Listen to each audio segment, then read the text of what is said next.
I always see beginners and YouTube like guru advice channels always talk about view hacks for YouTube, ways to beat the algorithm to get more views. Shocking reality is there are no view hacks for you. And while there are no legit view hacks, there are certain ways you can tweak YouTube's algorithm to get you more views. And I'm gonna go through these. This is one of the most interesting videos I've ever made. Stick around because we're gonna go through just like ways that you could just like triple your views on your videos in like the next video, but just doing a small little thing.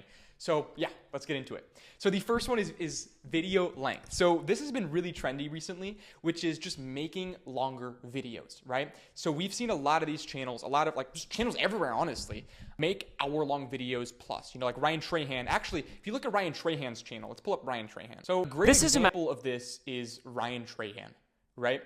This video that he did a series where he went in Europe and he did his penny series, his penny challenge in Europe, and it didn't go that crazy, but he made an hour-long movie about it. And this is his 4th most viewed video on his channel. And I guarantee you this video will probably be in the his most viewed, if not in the top 2 in the next year. And the reason why is insane. So let's get into it. So one of the big reasons why video length is just such a big multiplier for views is it keeps people on the platform for longer, right? People don't realize that YouTube is a social media platform, and their whole goal is to just keep people consuming YouTube content and on the platform for as long as possible.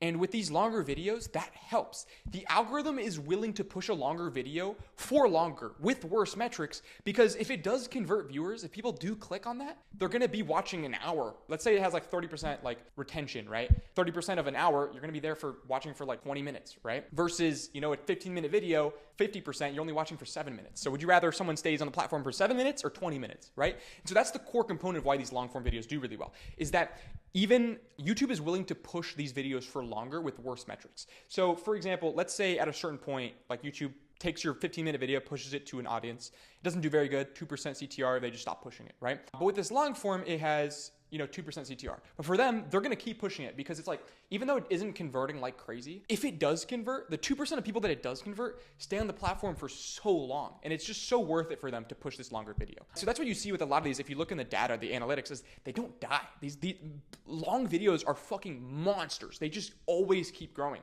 It's because YouTube just never stops pushing them because they're so valuable to YouTube and they just keep people on the platform for so long. And you can see this also, kind of similar side tangent, but you can see this also with Mr. Beast's video length. So I kind of plugged in every year what the average length of his videos were, going from 2020 to 2025. And it's really interesting. So in 2020, his videos are around 14 minutes long, and then it stayed around 13, 14, and then all of a sudden in 2023, it starts to jump up, and it just has kept going up since. So it went 17 minutes long, 23 minutes long, and in 2025, his average video length has been 26 minutes.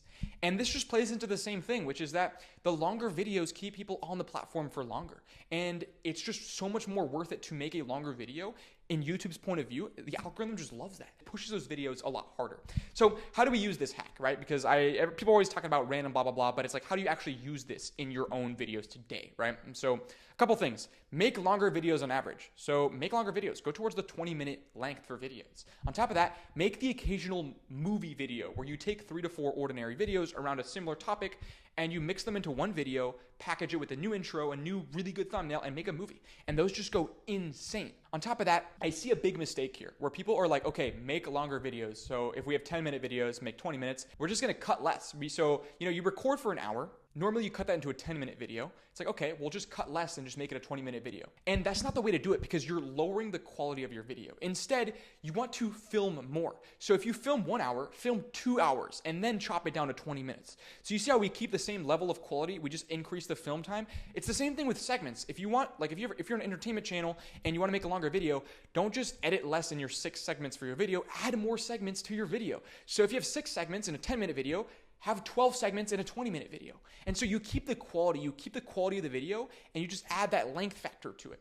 And on top of that, I think longer videos need stronger whys because people are going to be watching for longer, so they need more of an emotional pull, more of a good ending emotionally, a better story to focus on. So those are a couple other things you can focus on too. But yeah, that's how you use the video length. Now, the next one is, I'm going to be honest, it's more of a theory than a hack, but I really think this holds true. And if anyone disagrees or has input on this, I'd love your feedback in the comments. So this I call the trust score theory. And the sort of premise of this is that YouTube is more likely to push bigger channels for longer with worse videos than smaller channels because it benefits them more. And so think about this, for example. If you are YouTube and you kind of decide who gets billions of views and fame, insane fame, and insane amount of money and wealth, and who doesn't, just through your algorithm, you want to be very careful who you give the money, wealth, and fame to, right?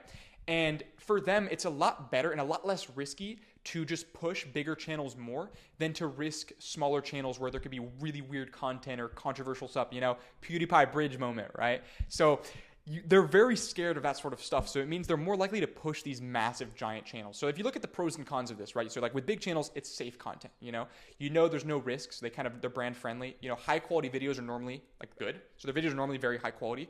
There's good viewer experience. There's trust for ads. YouTube is an ad platform. They do whatever is going to help them sell more ad slots, right? So if your videos are more friendly for ads and, aren't a PewDiePie bridge moment, they're going to like that content a lot better. So, and there's less risk doing that with bigger channels than pushing a tiny channel and blowing that tiny channel up, right? Also, multi-language, it's lower risk. There's higher expected watch time. So one cool thing about YouTube's algorithm that some people don't know is YouTube, when it decides to push your videos, it calculates the expected watch time that the viewer is going to get from that video. So it's like, okay, this is a viewer. If we push them to the Ryan Trahan video, we think they're going to get an expected watch time of like 6 minutes on that video. But if we push it to this random Ryan Trahan copycat with 100 subs, we think it's only going to get 2 minutes of watch time. So it's like, which one are we going to push it to? It's like, well, obviously the Ryan Trahan, because we want them to be on the platform longer. So there's a couple things like that. These are the kind of the main reasons. Trust score factor, right? Is that how do you abuse this sort of trust score and become a big channel quickly to where you can just amplify your views and your reach and your fame and whatever, right? And so I thought about this a good bit, and I think the main thing to do here is, so you want basically a high volume of either views or subs to increase your trust score. And your trust score is just an imaginary thing where YouTube is more likely to push you because you're a bigger, friendlier channel, right? And you basically want either a high volume of views or a high volume of subscribers. And this is the sort of formula I figured out that's the easiest. Obviously, this is a hard to do, right? But this is the formula that can be done the easiest to get a good trust score is leverage shorts to 100 million views a month. Now, it's like, okay, step one, get 100 million views, right? But let me break it down, okay? 2 shorts, 50 million views, uploaded equals 100 million views a month. So you just need 2 good ideas. Like getting 50 million views on a short, especially if you're in like a big niche, like an entertainment Mr. Beast niche, is not as crazy as you think it is, right? You just need 2 outlier ideas that are data backed that have gotten hundreds of millions of views in the past. And then on top of that, you need to add a unique like retention mechanism that keeps them watching the whole video. If you can find 2 really good ideas that have gotten like hundreds of millions of views, and then you take it and you add something to it and you find a good retention mechanism that keeps people watching for the whole 30-second short, there's a good chance over a couple months you can get to 100 million views. I mean, there's a lot of channels that are pumping short views. So 100 million views on the shorts, that builds your trust score. And then from there, what happens is that YouTube pushes your content harder. There's a lower barrier of entry for impressions. And what I've seen with big channels too is that sometimes their videos are like the same level of quality as small channels. And what happens is, even though they have the same level of quality, like let's say you upload a video on a brand new channel and it gets like 10 views, right, in a month, right? That video, like a big channel could upload the exact same level of quality video, and their video will get 1 million views because YouTube trusts it more, and they're more willing to throw impressions at it, even if it has worse metrics. So yeah, so you can use the short form to build the trust score, and then from there, obviously if you're just pushing hundreds of millions of impressions to a video, even if it doesn't have great metrics, you're gonna get a lot of views and it's a win for you. So that's a way to do it. And I've actually seen this in action, right? So there are something called, I think it's CRMs. It's like it's basically like these sort of accounts where YouTube kind of removes or it gives it basically 100 trust score, right? And so I've seen this literally working with clients where we create an account. YouTube gives us a sort of a general Gmail, Google account where you can create as many YouTube accounts as you want. And you upload a brand new video on a brand new account you create that day, and that video gets 100K impressions in the first 24 hours, which for any YouTuber we know that's insane. It's like when you upload a brand new channel and a brand new email, you're gonna get like 30 impressions in your first, maybe 100 impressions in your first 24 hours. But these videos, because they have such a high trust score, because they're CRM accounts, they get 100K impressions. It can get like a brand new video can get 10K views off the bat just because they trust. There's a lot more trust. They're more likely to throw impressions at it. And so, yeah, that's a huge hack. I've never seen people talk about this. Like I said, this is more of a theory. I haven't fully fleshed it out, but I've seen this work a lot, and this is definitely something that I've seen work with multiple people multiple times. Yeah, the next one is languages. So, I mean, a bit of an underrated one. It's getting more popular, but it's just, if you look at Mr. Beast's latest video, 24 audio tracks, right? And each of those is just a different language. So you switch to a different language, and just is him speaking in a different language, right? And what does this actually do? So Mr. Beast before, just the English language, there is 1.5 billion people who can watch your video. If we say everyone can watch a video, everyone who's on YouTube, right? I didn't calculate on YouTube, right? But everyone in the planet who can watch an English person speaking on YouTube, there's 1.5 billion people. Now, if you take the top 24 most spoken languages and you dub your videos to be those 24 languages, you just bring your total addressable market from 1.5 billion to 6 billion. You literally 4x your market, and by extension, your views, by literally just adding the top 20 most spoken languages. That's insane. That literally means if you get 1 million views a video and you just add 20 language tracks, you could literally go to 4 million views a video. You 4x your views just like that. And there are a couple things you want to do with languages to, like play into that. Obviously, like with each, I kind of look at each language as like a brand new channel on your same channel. So you have to like kind of nurture those audiences over time. So like good things to do is like focus on topics that are gonna lean into different countries. So like that's where you've seen a lot of big YouTubers do videos like every country, buying football from every country, going blah blah blah every country, school lunch from every country, because it works really well playing into those languages and cultivating that audience. Short form collaborations with creators that are in other countries is another way to kind of hack the audience into your channel. So like basically what I'm saying is when you add languages, you don't just okay, now you have all those viewers. You need to actually put in work to get those viewers to come watch your videos once you have the language for them. Yeah, and the next one is format hack, right?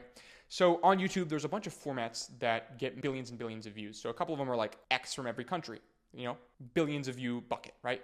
X versus Y. So just the versus format of boys versus girls, of 100 versus 1. That format is like a 100 billion view format. On top of that, you have another one, turning house into blank. It's like a 20 billion view format. So let's dive into how do we use these formats? How do we find these formats? And how do we use them to just get millions and millions of views?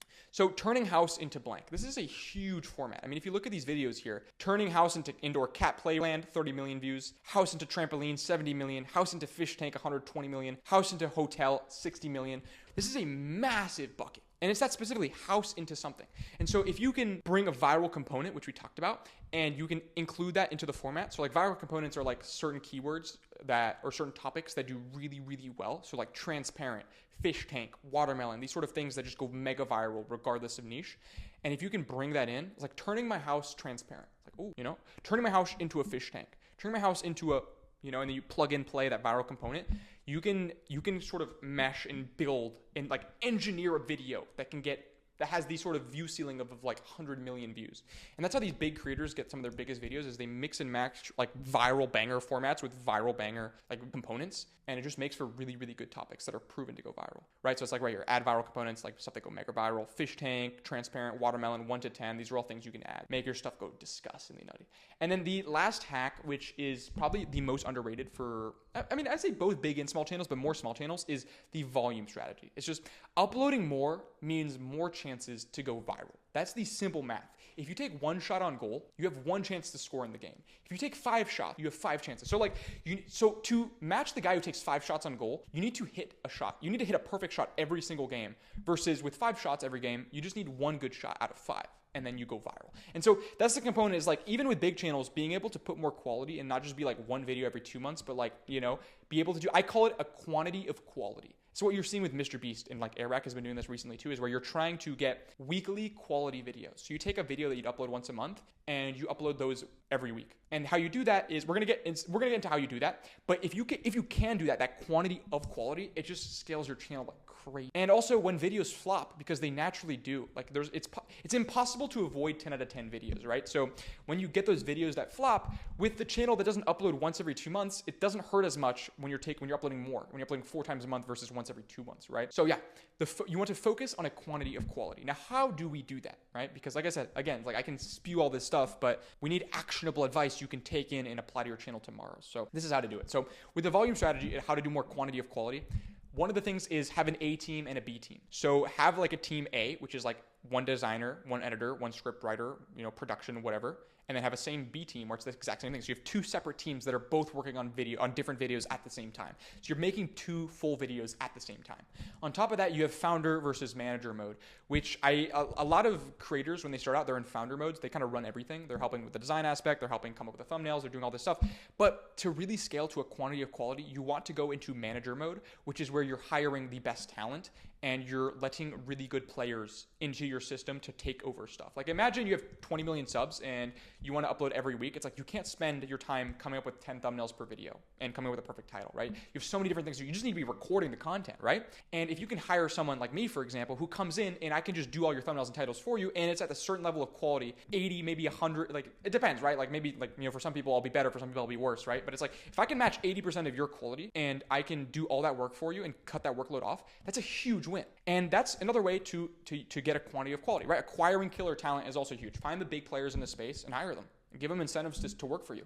Outsourcing. So, you know, same thing, hiring talent. Creating systems and SOPs is so underrated. It's like systemizing how you come up with viral ideas, viral thumbnails, how you make videos, right? Because a lot of, when you're in founder mode, when you create the channel and it blows up, you know everything in your head. You know what works in your niche, all that stuff. But to hire people properly and get them to be really good in your niche, you need to translate all that information, those systems, those standard operating procedures, SOPs, you need to transfer that knowledge to them. And so getting that all written out and systemized in some Notion or whatever, Google Docs, is really, really important.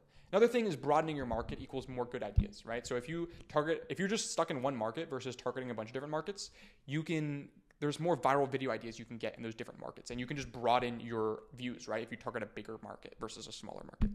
And then the last one is volume solves. This saying I've come up with that I really like is volume solves ideation. So the biggest components to going viral on YouTube is the ideation side. The idea, the title, the thumbnail, and then maybe the how you come up with the stories and whatnot, but that's all ideation, right? All of that is ideation.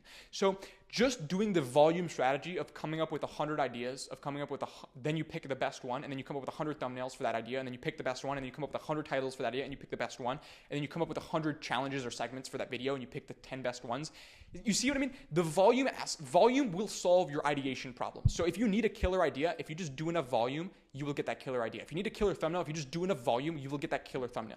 That is the biggest hack for solving YouTube and solving ideation. But yeah, these are these sort of legit view hacks. But if you found this interesting, drop a sub. If you want to hire some killer talent to help you with the ideation side, me and my team focus purely on ideation.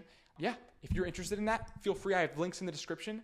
And if you're a beginner who's trying to learn more about YouTube, watch this video right here where I deep dive into YouTube analytics and the 5 charts you need to use to improve your video. Peace.